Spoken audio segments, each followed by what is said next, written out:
पारिवारिक कलह के चलते गुजरात से घर से भागकर आए मौसेरी भाई बहन ने सरोवर के कोटा घाट में छलांग लगाकर अपनी जीवन लीला समाप्त करने की कोशिश की, लेकिन गनीमत रही कि वहां मौजूद लोगों ने समय रहते उनको डूबने से बचा लिया।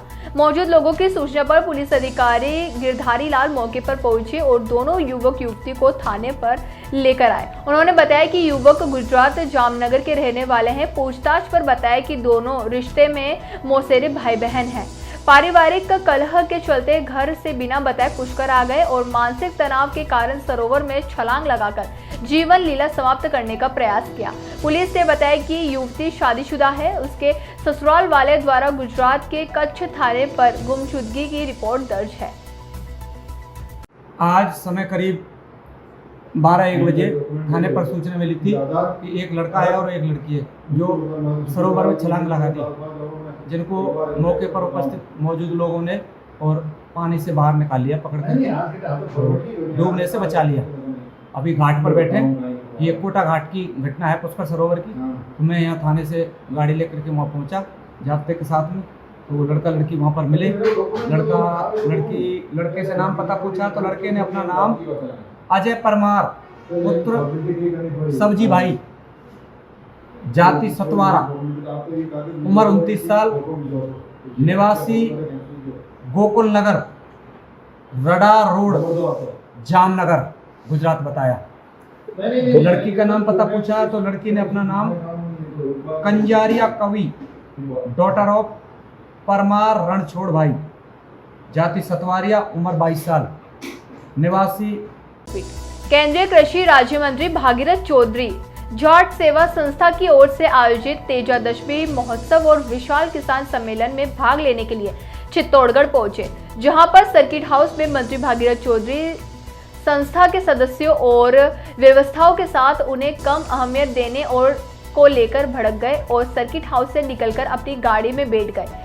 संस्था के पदाधिकारियों ने उन्हें मनाने की कोशिश की, लेकिन उन्होंने आगामी कार्यक्रमों का हवाला देकर कार्यक्रम स्थल पर जाने से इनकार कर दिया। काफी मनाने के बाद मंत्री भागीरथ चौधरी 10 मिनट के लिए कार्यक्रम स्थल पर जाने के लिए तैयार हुए। इस दौरान मीडिया से बातचीत करते हुए केंद्रीय राज्य मंत्री चौधरी ने कहा कि प्रधानमंत्री मोदी के नेतृत्व में केंद्र सरकार लगातार किसानों के हित में काम कर रही है। इसके लिए किसान सम्मान निधि और विभिन्न माध्यमों से किसानों को राहत दिलवाने की दिशा में काम हो रहा है। एसएसपी बढ़ाने के लिए भी काम किया जा रहा है। परंपरागत फसलों के अलावा नई फसलों को भी इस क्षेत्र में शामिल किया जाएगा।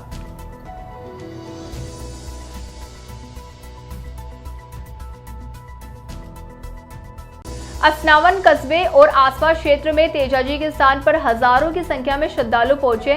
मेले और तेजाजी महाराज के दर्शन करने असनावन कस्बे के समीप एकता सा ग्राम पंचायत एवं बड़ौदिया पंचायत के आनंद गांव के समीप तेजाजी महाराज के थानकों पर मेले का आयोजन हुआ, जहां काफी संख्या में भक्तजन एकत्रित हुए और मेले में डूंगर गांव, चूटिया खेड़ी, कवरपुरा, खजूरी आदि गांव के तेजाजी महाराज के बड़े बड़े विशाल झंडे खड़िया मिल चौराहा तेजाजी महाराज के थान को पहुंचे। झंडे के साथ श्रद्धालु भजन कीर्तन करते हुए चल रहे थे। रात्रि को मेले में मानस के कलाकारों द्वारा और इंदौर के डांसरों द्वारा भजन संध्या का आयोजन किया गया था। डांडिया मिल चौराहे पर श्रद्धालुओं की अत्यधिक भीड़ के कारण हाईवे पर बार बार जाम की स्थिति पैदा हो रही थी।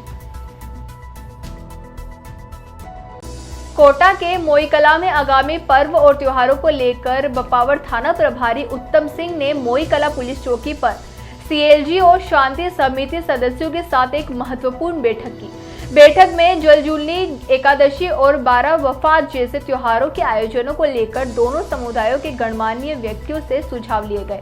थाना प्रभारी सिंह ने साइबर ठगी से बचाव के उपायों पर भी जानकारी दी।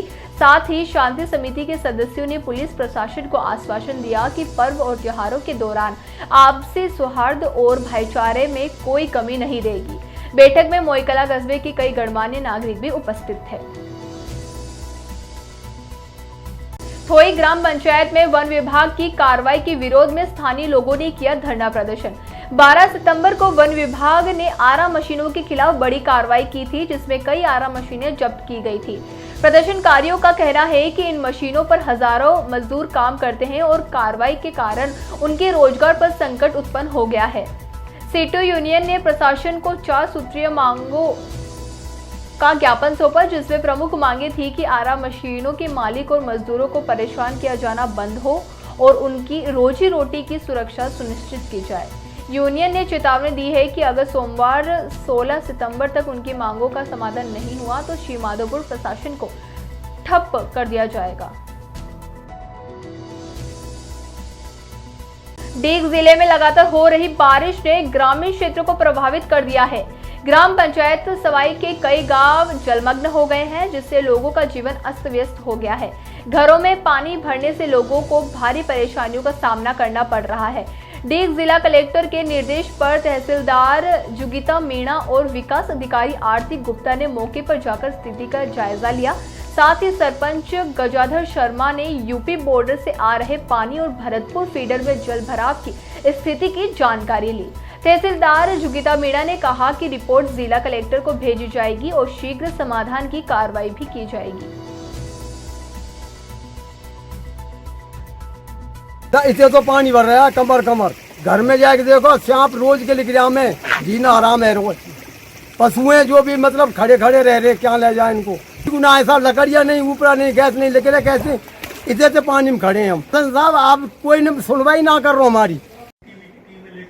मैं कम से कम 15 दिन से लगातार प्रयास में हूँ और कलेक्टर महोदय श्रुति जी से भी बात की थी, उन्होंने यहाँ की रिपोर्ट मंगा ली।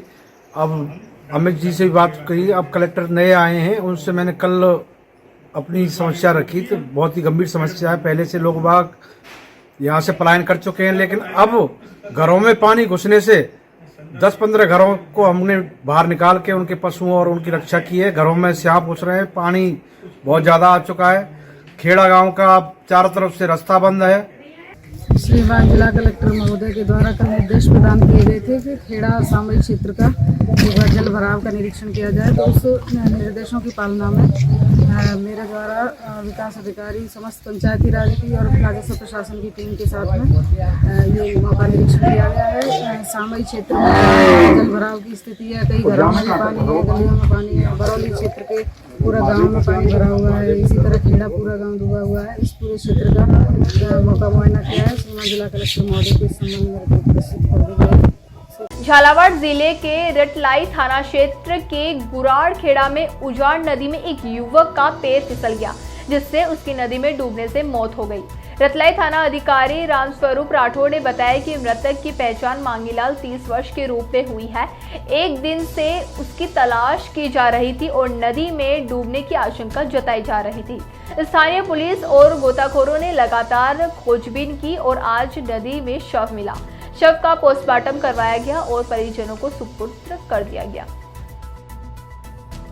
दिल्ली के राष्ट्रीय कवि आप पार्टी के स्टार प्रचारक शहनाज हिंदुस्तानी ने अरविंद केजरीवाल की हुई जमानत पर केंद्र सरकार पर कई आरोप लगाए।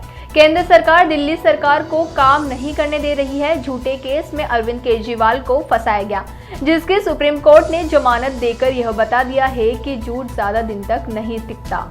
अरविंद केजरीवाल सोने की तरह उबकर अब कुंदन बनकर बाहर आए हैं और हरियाणा में जाकर चुनाव प्रचार करेंगे और दिल्ली में आने वाले चुनावों में आप पार्टी की 70 की 70 सीटें आने वाली है और केंद्र सरकार को मुंहतोड़ जवाब देने वाली है।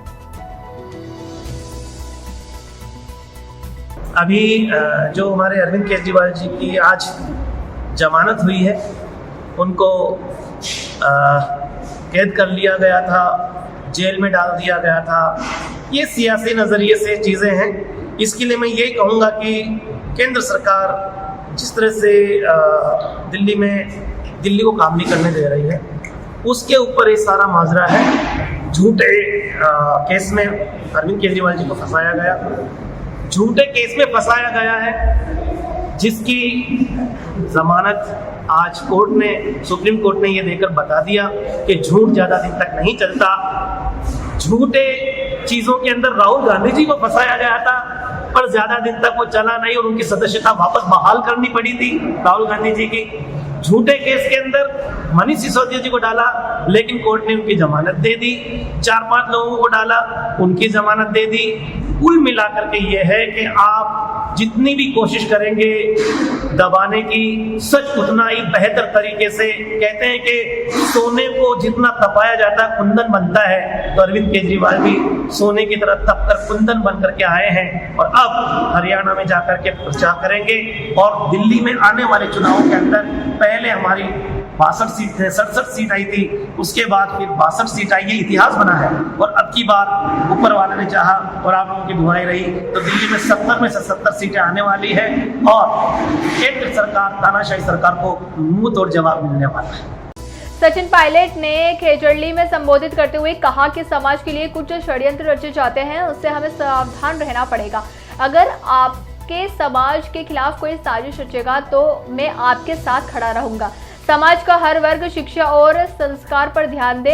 हमें अपनी जीवन शैली से युवा को संस्कार देने की आवश्यकता है। स्वर्गीय राम सिंह बिश्नोई जी को याद करते हुए कहा कि मैंने जब कांग्रेस की सदस्यता ली तो उन्हें विशेष रूप से आमंत्रित किया। जो समाज के लिए काम करते हैं उन्हें हमेशा याद रखा जाता है। अपनी एकजुटता बनाए रखें। आपका हित कौन सोचता है यह देखने की आवश्यकता है। बिश्नोई समाज के लिए मैं हमेशा तत्पर रहूंगा। आज नई पीढ़ी का त्याग, तपस्या, बलिदान के संस्कार देने की आवश्यकता है। समाज ने त्याग और बलिदान के बल पर जो नाम कमाया है उसे हमें संजो के रखना चाहिए।